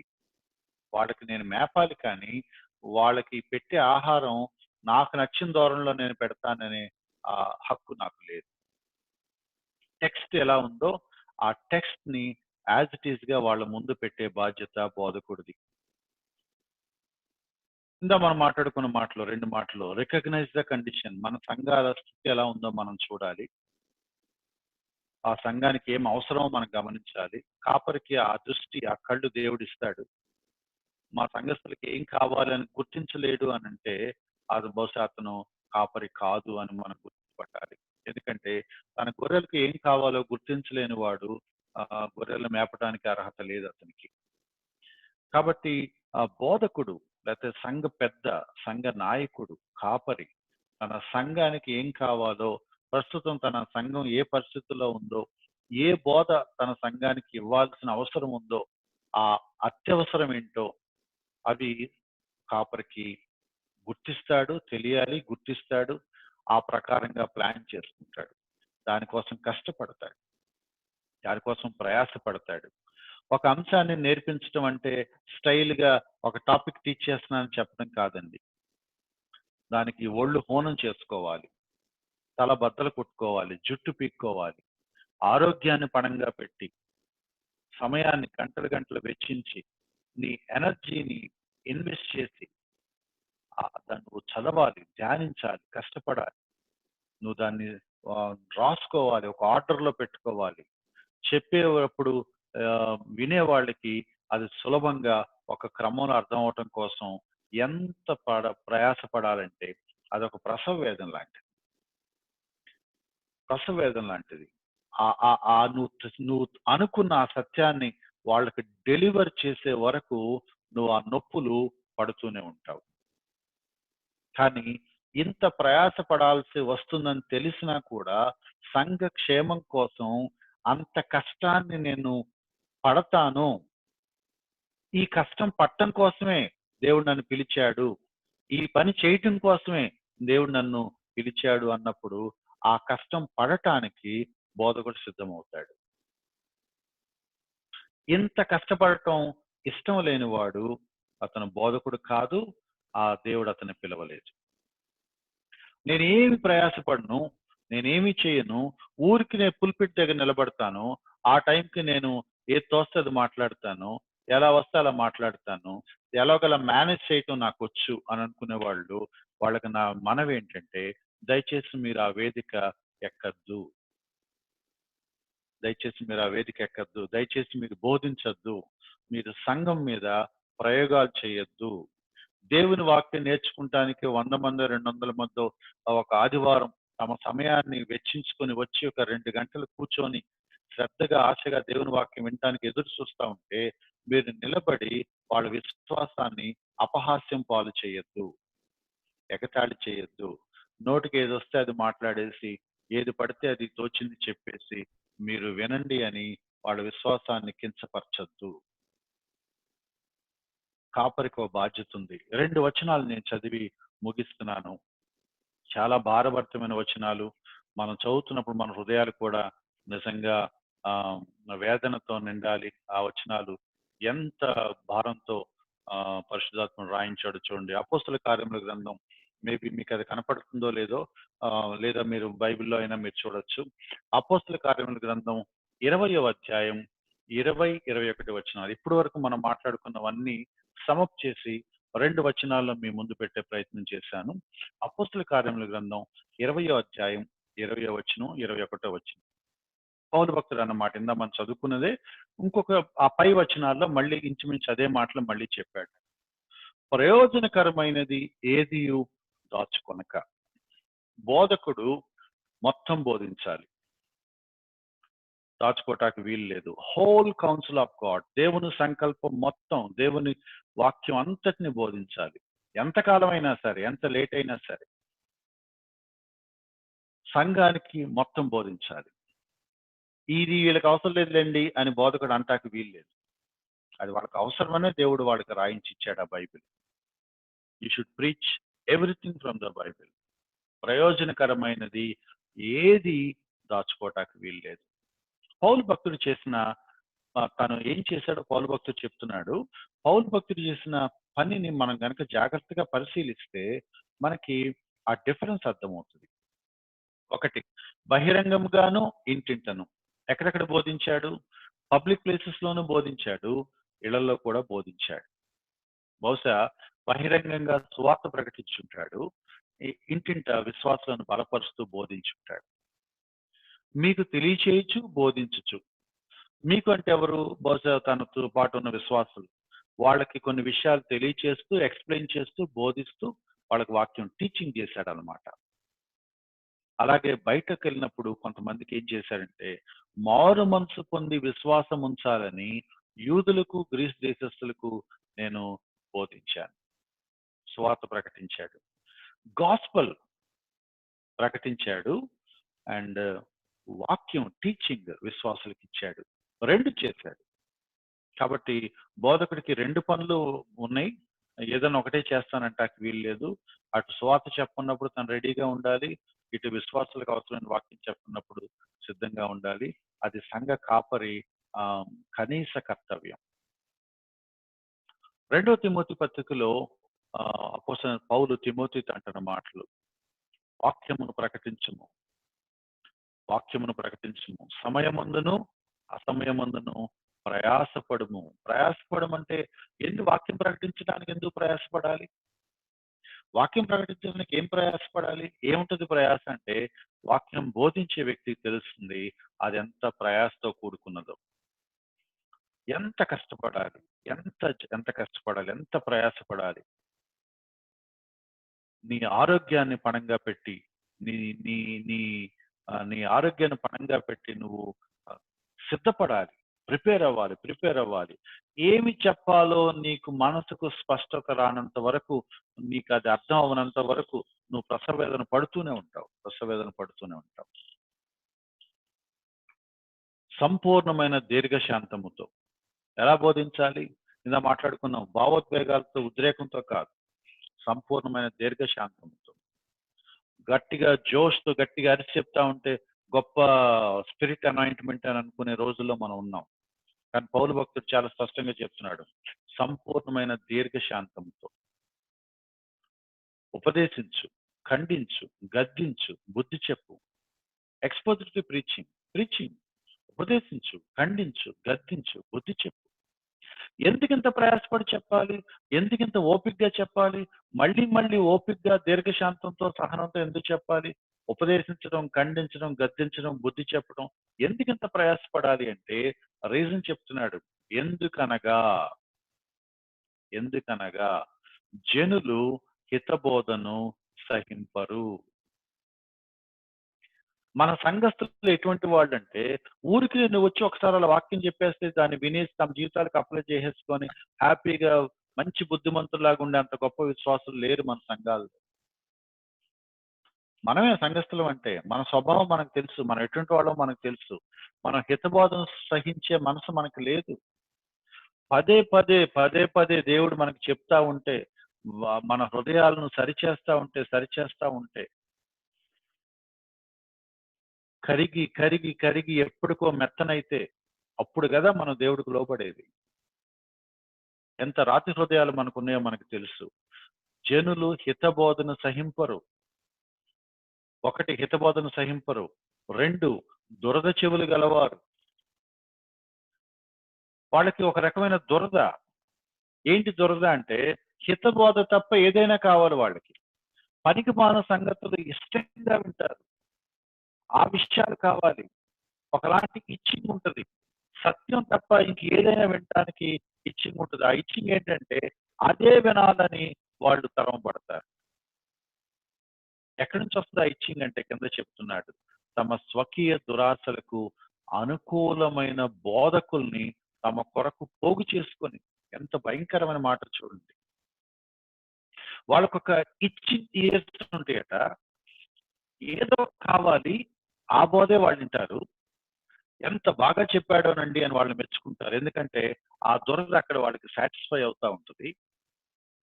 దానికోసం అవసరమైతే వాళ్ళు ఏం చేస్తారంటే, తమ స్వకీయ దురాశలకు అనుకూలంగా బోధకుల్ని తమ కోసం వాళ్ళు పోగు చేసుకుంటారు. ఎంత స్పష్టంగా రాశాడో చూడండి. మన దురదకు అనుకూలంగా ఎవరైతే బోధిస్తాడో ఆ బోధకుల్ని ఎతికి పట్టుకొని తెచ్చుకొని చెప్పించుకునే సంఘాలు ఉన్నాయి. దాని వెనక మూల కారణం ఏంటంటే వాళ్ళ దురాశలకు అనుకూలంగా వాళ్ళు బోధిస్తున్నారు. కాబట్టి నేను మార్చుకోవాల్సిన పనేమీ లేదు. నేను లోబడాల్సిన పనేమీ లేదు. నేను సరి చేసుకోవాల్సిన పనేమీ లేదు. నా హృదయాన్ని నేను అలాగే మెయింటైన్ చేసుకుంటూ బయట పెట్టకుండా నేను హ్యాపీగా ఉంటాను. మీరు కూడా నన్ను ముట్టుకోకుండా, నన్ను గద్దించకుండా హ్యాపీగా వాక్యం చెప్పండి. మనం ఒకటిగా ఉండొచ్చు. పాపులర్ సెలబ్రిటీ ప్రీచర్స్ అందరూ ఈ కోవకు చెందిన వాళ్ళే. ఎవ్వరిని ముట్టుకోరు. పైన తేనెపూతలాగా తీయగా మాట్లాడతారు. దేవుడు నిన్ను మంచిగా చూస్తాడు, ప్రేమ కలిగిన వాడు, నిన్ను ఆదరిస్తాడు, నిన్ను కంటికి రెప్పలా కాపాడుతాడు, నిన్ను ఆశీర్వదిస్తాడని చెప్తా ఉంటే వీళ్ళు ఆదరించబడుతున్నట్టుగా ఫీల్ అవుతా ఉంటారు. ఇంకేం కావదు, ఇంకేం వద్దు వాళ్ళకి ఇక. కింద చెప్తున్నాడు, సత్యమునకు చెవినీయక. హితబోధన సహించరు, సత్యానికి చెవివ్వరు. ఆ చెవికి వేరే దురద ఉంది. అది వాళ్ళకు అనుకూలంగా బోధించే వాళ్ళనే వెతుక్కుంటారు. దానికోసం అటువంటి బోధకుల్ని పోగు చేసుకుంటారట. ఏం కావాలి వీళ్ళకి అంటే వాళ్ళ స్వకీయ దురాశలకు అనుకూలమైన బోధ కావాలి. నువ్వు పర్వాలేదు, పాపం చేయొచ్చు, ఆయన ఎన్నిసార్లు చేసినా క్షమిస్తాడనే బోధ నచ్చుద్ది. కల్పనా కథలు కావాలి. సత్యం అవసరం లేదు. సత్యానికి చెవినీయకుండా కల్పనా కథల వైపు తిరిగే రోజుల్లో ఉన్నాం.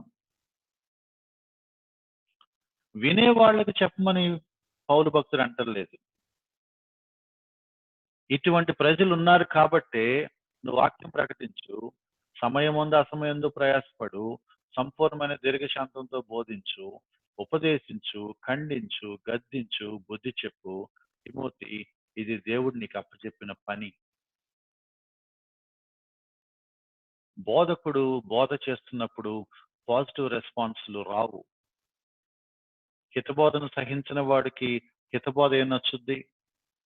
దురద చెవులు కలిగిన వాళ్ళకి ఈ బోధ ఏం నచ్చుద్ది? స్వకీయమైన దురాశలు కలిగిన వాడికి ఈ ఎక్స్పోజిటరీ ప్రీచర్స్ ఎందుకు నచ్చుతారు?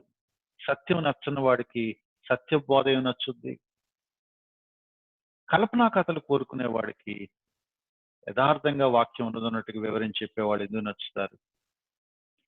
కానీ సంఘాన్ని బాగు చేయాలి కాబట్టి, సంఘం పైన దేవుడు నిన్ను పెట్టాడు కాబట్టి, సంఘంలో బోధించే పని దేవుడు నీకు ఇచ్చాడు కాబట్టి, నీ సంఘస్థులు ఎటువంటి వాళ్ళో నీకు తెలుసు కాబట్టి వాళ్ళని గుర్తించి వాళ్ళకి మాత్రం నువ్వు సత్యాన్ని నేర్పించాల్సిందే.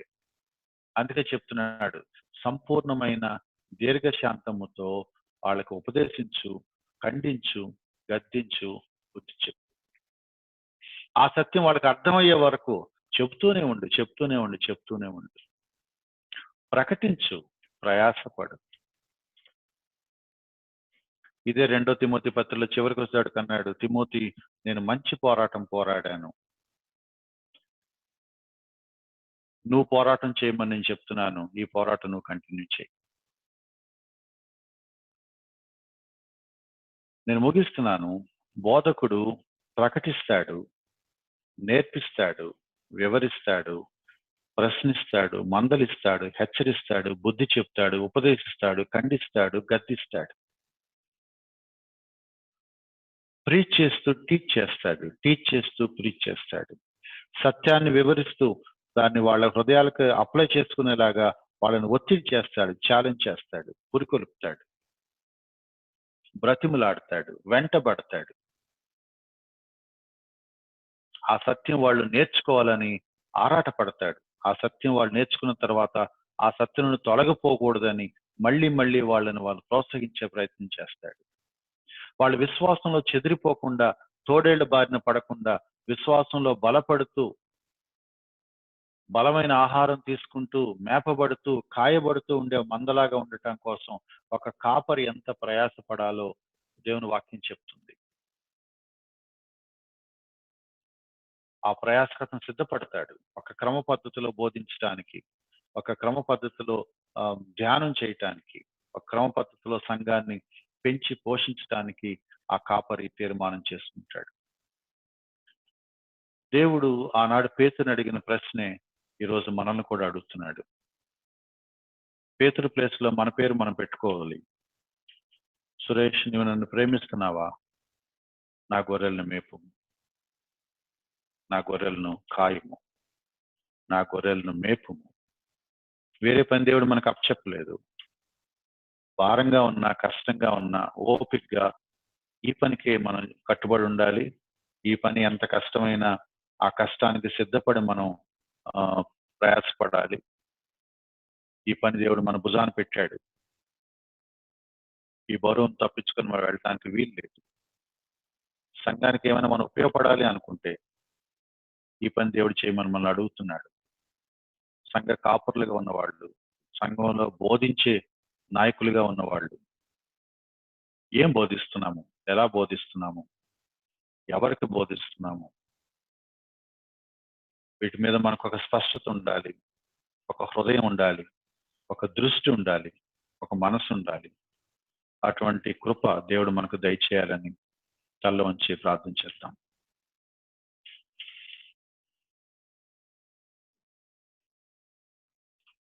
ఎవరైనా ప్రేరేపించబడిన వాళ్ళు ఒకరు ప్రార్థన చేయొచ్చు.